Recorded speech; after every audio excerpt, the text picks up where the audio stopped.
Mirë se erdhe në botën ku askush nuk është i pafajshëm.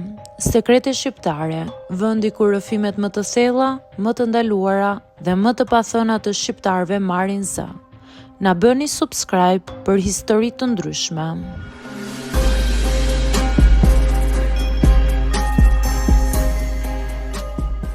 Jam 48 vjeç dhe për herë të parë në jetën time ndjej se po më zgjedh fryma nga zgjedhjet e gabuara që kam bërë. Jo nga fati, jo nga të tjerët, por nga unë. Kur isha më i ri, gjithmonë kam qenë ai burri që hynte në një lidhje me zjarr dhe dilte prej saj para se flaka të bëhej përgjegjësi. Më pëlqente ndjenja e të qenit i dëshiruar, mesazhet e fshehta, takimet e papritura, premtimet e mëdha që bëhen në momente pasioni. Gjithmonë mendoja se isha i sinqert sepse nuk premtoja martesë, por premtoja ndjesi. Dhe ndjesit kur jep fort lëm pasoja. Nuk e di sakt kur filloi të më dalë situata nga kontrolli. Ndoshta kur e para më tha se ishte shtatzën. Ishte një lidhje e bukur, por e paqëndrueshme.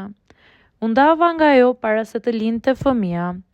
I thash vete se do isha i pranishëm, do bëja pjesën time dhe për një farë kohe e bëra.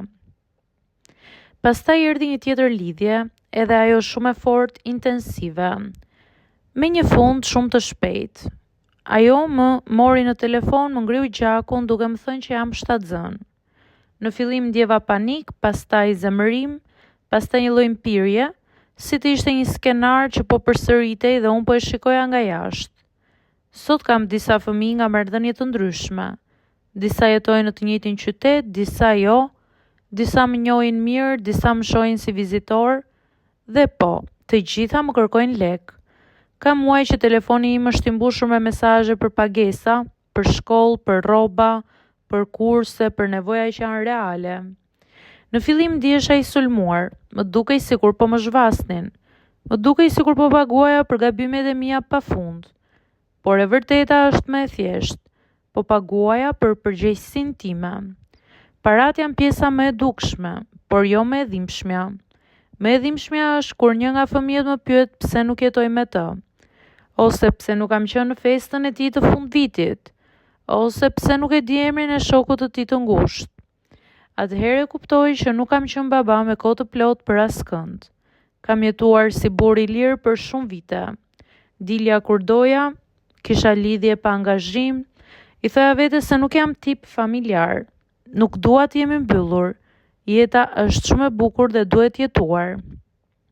Por nuk e kuptova që liria ime po ndërtohej mbi paqëndrueshmërinë e të tjerëve.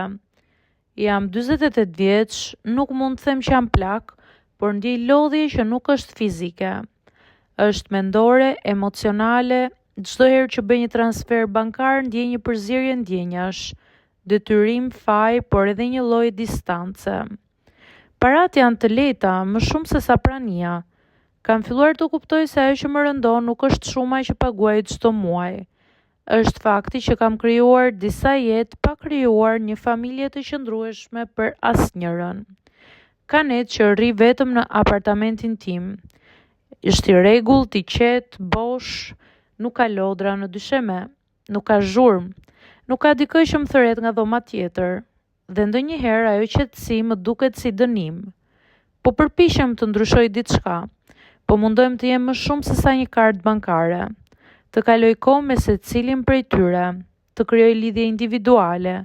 Sigurisht që nuk është e lehtë, ka tension me nënat e tyre, ka dyshim, ka vite mungesë që nuk zhbëhen me një fundjavë. Por nuk dua që historia ime të përmblidhet me një fjali. Bëri fëmijë me disa gra dhe paguante detyrimet. Dua të jem më shumë se kaq. Ndonjëherë mendoj si do ishte jeta nëse do isha ndalur vetëm te njëra prej tyre. Nëse do kisha ndërtuar diçka të qëndrueshme. Nëse do isha më i lumtur ashtu ose do mërzitesha. Ndoshta do isha ankuar më shumë, por ndoshta nuk do ndjeja këtë shpërndarje brenda vetes. E kam kuptuar vonë që burrëria nuk është të kesh shumë gra. Nuk është të mos lidhesh. Është të qëndrosh, të përballosh, të mos ikësh kur gjërat bëhen të vështira. Unë kam ikur shumë herë, tashmë nuk mund të ikim më, jo nga përgjegjësitë, jo nga pasojat, Mund vetëm të përpiqem të jem më i mirë nga sot e tutje, sepse në fund ato që më kërkojnë lek nuk janë thjesht ish dashnore, janë nëna që po rrisin fëmijët e mi. Dhe ata fëmijë, pavarësisht se erdhën në këtë botë, meritojnë më shumë se një baba me justifikime. Jam 48 vjeç, nuk mund ta rishkruaj të kaluarën time, por ende mund të zgjedh çfarë njeriu do jem për vitet që më kanë mbetur.